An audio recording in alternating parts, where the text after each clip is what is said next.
हमारे आप सभी इस चीज़ से बखूबी वाकिफ हैं कि जिस तरह से लगातार भारतीय जनता पार्टी भारत तोड़ने में लगी हुई है, हिंदू को मुसलमान के साथ, मुसलमान को सिख के साथ, सिख को जैन के साथ, जैन को बौद्ध के साथ लड़वा के भारत की सभ्यता के साथ, भारत के लोकतंत्र पे लगातार हमला कर रही है। तो उस चीज़ के लिए पहले भी कांग्रेस का नेतृत्व, माननीय सोनिया गांधी जी, माननीय राहुल गांधी जी आवाज़ उठा रहे थे, उठा रहे हैं और आगे भी उठाते रहेंगे। उसी संदर्भ में आज भारतीय राष्ट्रीय कांग्रेस के नेतृत्व ने भारत जोड़ो यात्रा, जो आज इस देश की जरूरत है,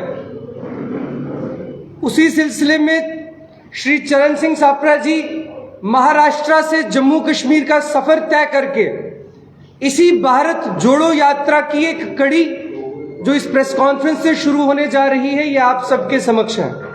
हमारे साथ कांग्रेस पार्टी के वरिष्ठ नेता, पूर्व एमएलए और मंत्री श्री योगेश साहनी जी भी मौजूद हैं। कुछ ही समय में वर्किंग प्रेसिडेंट जम्मू कश्मीर प्रदेश कांग्रेस कमेटी श्री रमन भल्ला जी भी हमें ज्वाइन करेंगे। तो मैं सापरा जी से रिक्वेस्ट करूंगा कि ये प्रेस कॉन्फ्रेंस को आगे बढ़ाएं। नमस्कार साथियों, सर्वप्रथम हमारे पुराने दोस्त और जम्मू कश्मीर कांग्रेस के वरिष्ठ नेता योगेश साहनी जी, जहांजैब सिरवाल जी, जो एक नौजवान नेतृत्व जम्मू कश्मीर में है, सरदार गुरमीत सिंह जी, और मैं नए पीसीसी प्रेसिडेंट विकार रसूल जी को भी बहुत बहुत मुबारकबाद देता हूं कि नई जिम्मेवारी संभालने के बाद में एक अच्छा काम यहां पर शुरू हुआ है। दरअसल आप सबने देखा होगा कि कल 4 तारीख को जो महंगाई पर हल्ला बोल रामलीला मैदान में जो रैली हुई है, वो पूरे देश के अंदर जो कमर तोड़ महंगाई है, कमर तोड़ महंगाई के खिलाफ कांग्रेस पार्टी पिछले 2-2.5 वर्षों से अपनी आवाज उठाती रही है, लेकिन अंधी, गूंगी और बहरी सरकार, उस पर कोई असर नहीं हो रहा। बेसिकली कल की महंगाई पर हल्ला बोल रैली से सोई हुई सरकार को जगाने का काम कांग्रेस पार्टी के नेतृत्व ने और श्री राहुल गांधी जी ने किया है। ये मोदी निर्मित महंगाई है, मैं ऐसे कहना चाहूंगा। और मोदी निर्मित महंगाई जो है वो मिडिल क्लास और लोअर मिडिल क्लास पर ज्यादा भारी पड़ी है। उद्योगपति जो हैं वो सुखी हैं, उनके टैक्स घटते जा रहे हैं। आपने भी देखा होगा कि कॉरपोरेट टैक्स जो है वो 30% से 15% पर आ गया है, लेकिन एक साधारण व्यक्ति का, एक गरीब व्यक्ति के ऊपर जो टैक्सेस लगते हैं उसमें कोई कटौती नहीं है। यानी अमीर अमीर होता जा रहा है और गरीब जो है वो और गरीब होता जा रहा है। और आजकल के दौर में पिछले 8 वर्षों में हम देख रहे हैं कि जुमले और झूठ का बोलबाला है।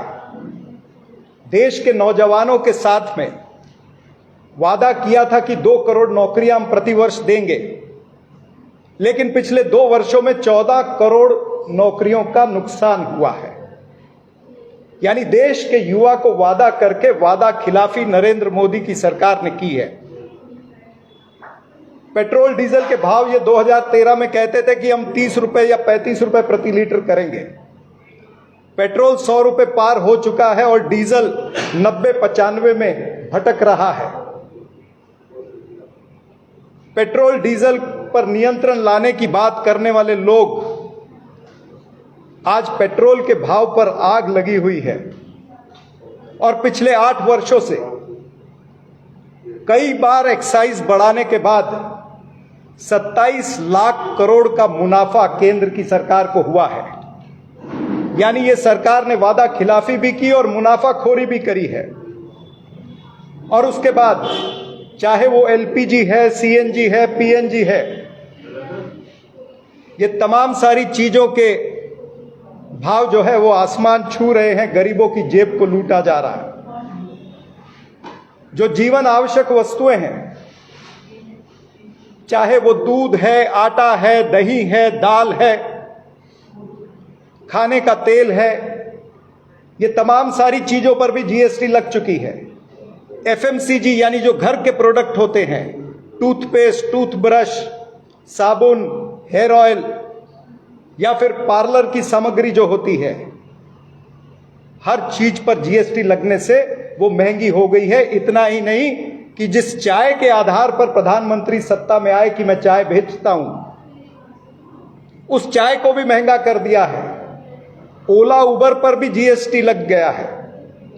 यानी इस देश के अंदर खाने की चीज हो, पीने की चीज हो, ओढ़ने की चीज हो या निर्माण करने की चीज हो, जैसे सीमेंट और स्टील, हर चीज पर जीएसटी लगा करके इसके दाम दुगने तिगने हो चुके हैं। किसानों की आय दुगनी करने का वादा किया था कि 2022 तक हम किसानों की आय दुगनी करेंगे, लेकिन किसानों की आय भी 27 रुपए प्रति एकड़ हो चुकी है। भारतीय जनता पार्टी जिसने जोर जोर से नारे दिए थे महिला संरक्षण के, वही भारतीय जनता पार्टी बलात्कारियों के साथ में खड़ी नजर आई है समय समय पर। फिर वो चाहे हाथरस का मामला हो, कठुआ हो, उन्नाव हो या फिर हाल ही में जो बिल्किस बानो का केस हुआ जिसमें बलात्कारियों का सत्कार हुआ। यानी महिला सुरक्षा की बात करने वाले लोग बलात्कारियों का सत्कार करते हैं, ये सारे देश ने देखा है। जो लोग कहते हैं कि रुपए को डॉलर के बराबर करेंगे, वो शायद पिछले 8 वर्षों में अडानी और अंबानी को बिल गेट्स के बराबर करने में जुटे हुए हैं। 70 साल में जो भारत की संपत्ति बनी है, उसे औने पौने दाम पर बेचा जा रहा है। 70 साल के जतन का पतन, मैं फिर दोहराता हूं, 70 साल के जतन का पतन 8 वर्षों में मोदी सरकार ने किया है। सरकारी कंपनियां, स्टील अथॉरिटी जिसको हम सेल कहते हैं, बीएचईएल भारत हैवी इलेक्ट्रिकल जिसको हम भेल कहते हैं, सेल, भेल, rail, air India, LIC, airport, ऐसी 36 कंपनियों का डिसइन्वेस्टमेंट करने का, उनको बेचने का निर्णय हुआ है। यानी जो कहते थे कि मैं देश नहीं बिकने दूंगा, जो बड़े बड़े जुमले बोलते थे कि मैं देश नहीं बिकने दूंगा, वो आज देश की संपत्ति को एक एक करके नीलाम करते जा रहे हैं। दोस्तों, भारतीय जनता पार्टी अपनी 8 वर्षों की नाकामियों को किस तरह से छुपाती है, ये तमाम सारी उनकी नाकामियां हैं। जैसे जैसे मोदी सरकार की उम्र बढ़ती है, उसी तरह से महंगाई, बेरोजगारी और सांप्रदायिकता बढ़ रही है। अपनी नाकामियों को छुपाने के लिए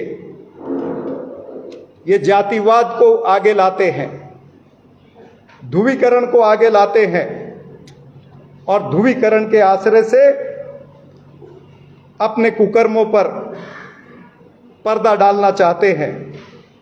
समाज को धर्म, जाति, भाषा और पहनावे के नाम पर बांटकर ये ध्यान भटकाना चाहते हैं। धार्मिक उन्माद फैलाना, विरोधियों पर पुलिस, ईडी, आईटी, सीबीआई का दबाव डालना, ये एक प्रथा बन चुकी है। लोकतांत्रिक तरीके से चुनी हुई सरकारों को सत्ता बल, धनबल और बाहुबल के आधार पर गिराना, ये एक सरकार का नियम बन गया है। उदाहरण के तौर पर महाराष्ट्र, कर्नाटका, मध्य प्रदेश, उससे पहले गोवा और अरुणाचल प्रदेश, ये सब हमने देखा है। झारखंड में भी इन्होंने प्रयास किया, लेकिन आज इनका प्रयास वो विफल हुआ है। इन सब हरकतों की वजह से ये दर्शाता है कि मोदी सरकार ये एक अहंकारी सरकार बन गई है, देश को विभाजन की ओर ले जा रही है। और इस देश के लोकतंत्र की रक्षा करने के लिए, देश की विभाजनकारी नीतियों को हराने के लिए श्री राहुल गांधी जी ने तय किया कि ये सरकार हमको पार्लियामेंट में बोलने नहीं देती। पार्लियामेंट के अंदर महंगाई पर बोलना था तो मात्र 25 मिनट कांग्रेस पार्टी को दिए गए। इतना बड़ा मुद्दा और मुख्य विपक्षी पार्टी को सिर्फ 25 मिनट मिले। तो श्री राहुल गांधी जी ने तय किया कि हम जनता के मुद्दों को लेकर के सड़क पर जाएंगे, हम भारत जोड़ो यात्रा चलाएंगे। और भारत जोड़ने की बात इसलिए कर रहे हैं क्योंकि जिस तरह से आज देश के अंदर विभाजन की राजनीति, ध्रुवीकरण की राजनीति हो रही है और इस सरकार के आंख पर कान पर जू नहीं रेंगती, तो इसलिए कांग्रेस पार्टी सड़कों पर उतरेगी और 7 सितंबर से श्री राहुल गांधी जी के नेतृत्व में कन्याकुमारी से लेकर के कश्मीर तक भारत जोड़ो यात्रा की शुरुआत होने वाली है। 150 दिनों की ये यात्रा कन्याकुमारी से शुरू होगी। 3570 किलोमीटर की पदयात्रा श्री राहुल गांधी और उनके साथ में जो यात्री हैं वो यात्री पूरी करेंगे। यात्रियों में भी 3 बाइफर्केशन है।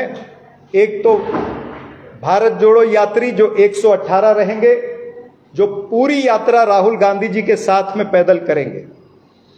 उसके बाद में पीसीसी से यात्री जुड़ेंगे, फिर अतिथि यात्री हैं जिनका समावेश उसमें होगा। 7 सितंबर को श्री राहुल गांधी जी जनता की अदालत, जनता के बीच, जनता के मुद्दों को लेकर के निकलेंगे। 12 राज्य और 2 यूनियन टेरिटरी से गुजरते हुए भारतीय जनता पार्टी के फर्जी राष्ट्रवाद, फर्जी देशभक्ति पर भी जनता के साथ में चर्चा करते हुए आएंगे। जिस भारत के लोकतंत्र का दुनिया में नाम है, जिस भारत के लोकतंत्र का दुनिया में नाम है, वही लोकतंत्र आज भाजपा का गुलाम है। उसकी गुलामी से छुड़ाना है और जनता के बीच महात्मा गांधी जी के, जवाहरलाल नेहरू जी के, डॉक्टर बाबा साहब अंबेडकर और मौलाना आजाद जी और ऐसे अनेक स्वतंत्र सेनानी जिन्होंने इस देश के लिए अपना खून दिया है, इस देश को आज़ादी दिलाई है, उनके मूल्यों को सुरक्षित रखने के लिए श्री राहुल गांधी जी ये यात्रा कर रहे हैं। इस यात्रा के यूं तो कई ऑब्जेक्टिव्स हैं, लेकिन इस यात्रा के 4 मुख्य ऑब्जेक्टिव है कि एक तो जिस तरह से भाईचारा बिगाड़ा जा रहा है, देश में एकता का भाव और भाईचारे को फैलाने का प्रयास, अनेकता में एकता, ये नारा हिंदुस्तान के डीएनए में है, लेकिन अनेकता में एकता जो है वो कहीं ना कहीं मोदी सरकार में कम नजर आती है। इस अनेकता में एकता को मजबूत करना, करोड़ों भारतवासियों की जो आवाज है, करोड़ों भारतवासियों के जो तकलीफें हैं, फिर वो चाहे कोई बेरोजगार है, कोई महंगाई से त्रस्त है, मोदी सरकार तो मस्त है लेकिन दुनिया त्रस्त है, तो करोड़ों भारतवासियों की आवाज को एम्प्लीफाई करना, मौजूदा परिस्थिति में देश को किस तरह से आगे चलाना है, शाह और तानाशाह के चुंगल से किस तरह से देश को बचाना है, ये जनता के साथ श्री राहुल गांधी जी हर शहर में, हर गांव में, हर विभाग में और हर राज्य के अंदर चर्चा करते हुए आएंगे।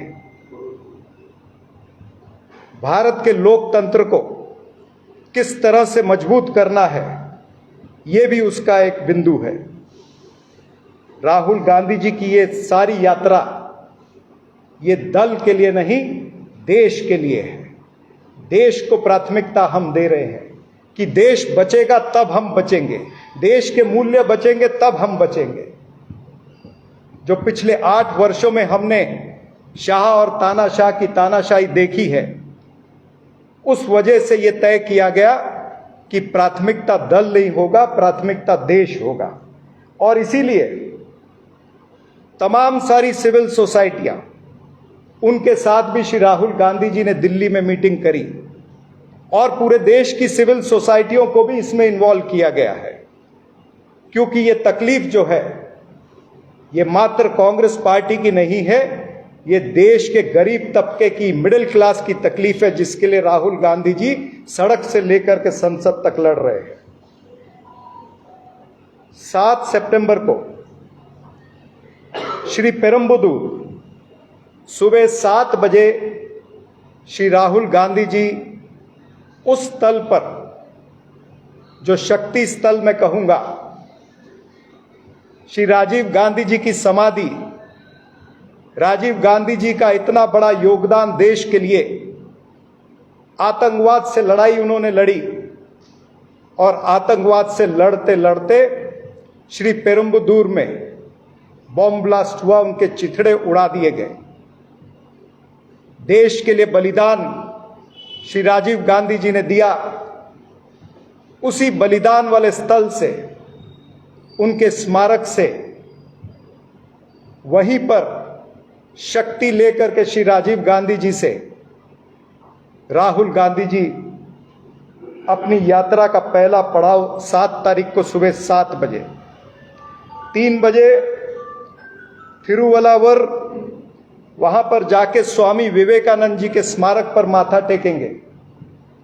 स्वामी विवेकानंद जी ने करोड़ों करोड़ों लोगों को देश में ही नहीं बल्कि विश्व में प्रेरणा दी है। उसके बाद श्री कामराज जी के स्मारक पर, श्री कामराज जी जिनका इतिहास में सुनहरे अक्षरों से उनका कार्य लिखा गया है, ऐसे श्री कामराज जी से भी श्री राहुल गांधी प्रेरणा लेंगे। 4 बजे महात्मा गांधी जी का मेमोरियल, वहां पर एक प्रार्थना सभा होगी। उस प्रार्थना सभा के स्थल से 3 मुख्यमंत्री तमिलनाडु स्टैलियन जी, मुख्यमंत्री राजस्थान श्री अशोक गहलोत जी, मुख्यमंत्री छत्तीसगढ़ श्री भूपेश बघेल जी, ये तीनों मुख्यमंत्री आदरणीय राहुल गांधी जी को देश का तिरंगा सौंपेंगे। वो शक्ति सौंपेंगे जो शक्ति सर्वधर्म समभाव की बात करती है, और उस तिरंगे को लेकर के उस पद यात्रा का लॉन्च होगा। शाम को 5 बजे पब्लिक मीटिंग होगी। 8 सितंबर को फिर सुबह 7 बजे पदयात्रा शुरू होगी। ये पदयात्रा 2 पड़ाव में होगी। सुबह 7 बजे से 10:30 बजे तक करीबन 13-14 किलोमीटर चलेंगे। उसके बाद शाम को 4 बजे से लेकर के 7 बजे या 7:30 बजे तक श्री राहुल गांधी जी और उनकी टीम चलेगी। और इसी के बीच में लोकल लोगों से भी मिला जाएगा, लोकल लोगों की समस्या को सुना जाएगा, लोकल लोगों से वार्तालाप होगा। श्री राहुल गांधी जानना चाहेंगे कि वहां के लोगों की क्या समस्या है। यानी कांग्रेस पार्टी आपके द्वार, ये एक उद्देश्य लेकर के श्री राहुल गांधी जी अपनी इस यात्रा पर 7 सितंबर को निकल रहे हैं। और इसी तरह से ये 7 सितंबर को मात्र खाली कन्याकुमारी से शुरुआत होगी ऐसा नहीं है। पूरे देश के अंदर सभी पीसीसी हेडक्वार्टर पर, सभी जिला स्तर के हेडक्वार्टर पर कांग्रेस पार्टी के नेता कार्यकर्ता अपने अपने जरिए से ये भारत जोड़ो यात्रा करेंगे। और इसके अलावा कई लोगों के ये प्रश्न है कि इस रूट में बहुत से राज्य छूटते जा रहे हैं, बहुत से शहर, इंपॉर्टेंट शहर छूटते जा रहे हैं। तो ऐसे राज्य और ऐसे शहर जो छूटे हैं, इस यात्रा के रूट पर नहीं आए हैं, आगे आने वाले दिनों में और यात्रा भी प्लान होगी। लेकिन वहाँ के कांग्रेस पार्टी की इकाइयाँ जो हैं वो वहाँ की सिविल सोसाइटीज़ को साथ में लेकर के वहाँ पर पदयात्रा करेंगी। और पदयात्रा भारत जोड़ो का जो मैसेज है वो कन्याकुमारी से कश्मीर तक राहुल जी तो दे ही रहे हैं, लेकिन कांग्रेस पार्टी का हर एक कार्यकर्ता, हर एक नेता अपने इलाके में देगा। उसी तरह से 8 तारीख को भी हर राज्य में प्रमुख शहरों में ये यात्रा रहेगी। और किसी को भी पूरे देश के अंदर या विश्व में भी किसी को इस यात्रा से जुड़ना है तो वो www.bharatiyajodoyatra.in इस माध्यम से वो जुड़ भी सकता है। और ये सारी यात्रा जो होगी ये लाइव चलेगी, पूरे देश का मीडिया इसको अपने घर पर बैठ करके देख सकता है, अपने सुझाव भी दे सकता है और उसके ऊपर अपनी रिपोर्टिंग भी कर सकता है। तो ये कुल मिलाकर के श्री राहुल गांधी जी की भारत जोड़ो यात्रा एक बहुत बड़ा संकल्प, महंगाई के विरुद्ध, बेरोजगारी के विरुद्ध, महिला अत्याचार के विरुद्ध, देश में जो विभाजनकारी नीति चल रही है, जो दहशतवाद चल रहा है, जो देश के अंदर सेंट्रल एजेंसियों का मिसयूज हो रहा है, दुरुपयोग हो रहा है, उसके खिलाफ एक जनता की आवाज बन करके ये यात्रा निकलेगी। अंत में मैं चंद लाइनें कह के अपना शब्द समाप्त करूंगा। बढ़ते कदम अब न रुक पाएंगे, बढ़ते कदम अब न रुक पाएंगे, हम आगे बढ़ते जाएंगे। बढ़ते कदम अब न रुक पाएंगे, हम आगे बढ़ते जाएंगे। कदम कदम मिलाएंगे, हम भारत को जोड़ते जाएंगे, हम भारत को जोड़ते जाएंगे। ये संदेश कांग्रेस पार्टी का आज मैं आपके माध्यम से जम्मू कश्मीर की जनता को यहाँ से देने के लिए आया हूँ। पीसीसी प्रेसिडेंट विकार रसूल साहब, वर्किंग प्रेसिडेंट हमारे बीच में आ चुके हैं, आदरणीय रमन भल्ला साहब, और इनकी तमाम सारी टीम का मैं बहुत बहुत शुक्रगुजार हूं कि इन्होंने आपको बुलाया, आपसे मिलने का ये मौका दिया। कोई प्रश्न होंगे तो आप पूछ सकते हैं। कल गुलाम नबी आजाद जी की जो है वो एक रैली जहाँ पे फर्स्ट टाइम हुई तब से उन्होंने कांग्रेस से रिजाइन किया है। उन्होंने बोला है कि हम ग्राउंड पे जगह ग्राउंड के लीडर, जमीनी सतह के लीडर हैं, ना कि ट्विटर करके जहाँ मैसेज करके पैसे। देखिए, मुख्य रूप से ये प्रेस कॉन्फ्रेंस जो है वो भारत जोड़ो यात्रा के लिए है, लेकिन मैं समझता हूँ क्योंकि जम्मू कश्मीर में है तो आपके और भी इंटरेस्ट होंगे रिगार्डिंग यही प्रश्न। कोई और भी लोगों ने, साथियों ने पूछने तो एक साथ पूछ ले तो मैं वो एक साथ उसका उत्तर भी आपको दे दूंगा। जिस तरह से कांग्रेस जो है भारत जोड़ो आंदोलन में जो कार्यक्रम शुरू करने जा रही है, वही कांग्रेस जो है दिग्गज कांग्रेस को छोड़कर जा रहे हैं, कितने मुश्किल का सामना रहेगा? देखिए, कांग्रेस पार्टी 136 वर्षों का हमारा इतिहास है और कांग्रेस पार्टी एक बहुत बड़ी यूनिवर्सिटी है। यहाँ पर कार्यकर्ता बनते हैं, बड़े होते हैं, नेता होते हैं, कुछ चले जाते हैं, कुछ रह जाते हैं। कांग्रेस पार्टी को इससे फर्क नहीं पड़ता। जहाँ तक सवाल आपने अभी आज़ाद साहब का कहा, मुझे उनके टाइमिंग पर मैं निश्चित रूप से प्रश्न चिन्ह रखता कि टाइमिंग क्या है। एक तरफ श्री राहुल गांधी और श्रीमती सोनिया गांधी और कांग्रेस पार्टी भारत जोड़ो की बात कर रहे हैं, यानी हम चाह रहे हैं कि जो महंगाई से लड़ा जाए, बेरोजगारी से लड़ा जाए, जो जनता के ज़मीनी मुद्दे हैं, जो अपने आप को कहते हैं कि हम ज़मीन से जुड़े हुए हैं, तो ज़मीनी मुद्दे आज क्या है? महंगाई मुद्दा है, बेरोजगारी मुद्दा है, महिला अत्याचार मुद्दा है, दहशतवाद मुद्दा है, या फिर ये मुद्दा है जो जातिवाद फैल रहा है। जब कांग्रेस पार्टी इसके खिलाफ में एक बड़ी लड़ाई लड़ने जा रही है भारत जोड़ो अभियान से, उसी तरह मतलब उसी समय अगर वो कांग्रेस पार्टी छोड़ते हैं तो निश्चित रूप से टाइमिंग पर प्रश्न चिन्ह लगता है, उनकी नीति और नियत पर भी प्रश्न चिन्ह लगता है।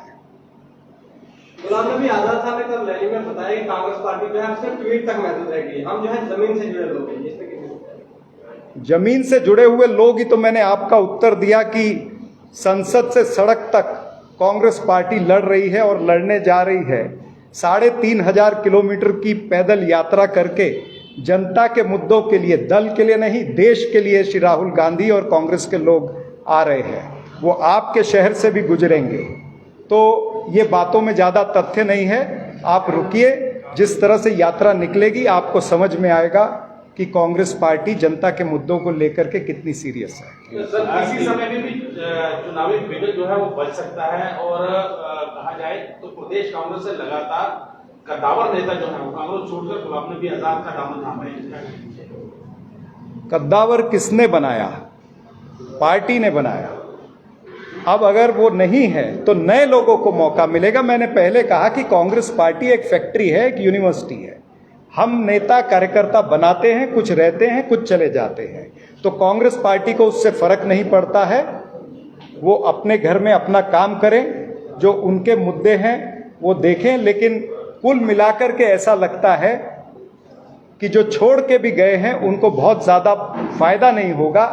मात्र वो कांग्रेस पार्टी की वोट काट सकते हैं, वोट कटुआ पार्टी बन सकती है। और साहब, बीजेपी जो है वो तर्ज कस रही है कि जो कांग्रेस समय भारत जोड़ो एक पूरे प्लान प्रोग्राम के तहत अभी आगे कार्यक्रम चलने वाला है, वो ये कह रही है कि अपनी पार्टी को इस समय जोड़ने के बजाय वो देश जोड़ने की बात कर रही है। तो पहले पार्टी जोड़ लें, उसके बाद आगे किस तरह के कार्यक्रम करेंगे। फिलहाल 2 राज्यों में कांग्रेस की सरकार है, लेकिन जम्मू कश्मीर में जिस तरह सूरत हाल बने हुए हैं, यहाँ पर पहले फोकस किया जाए, देश की तरफ बात जाए। कई सारे नेता ऐसे बयान दे रहे हैं।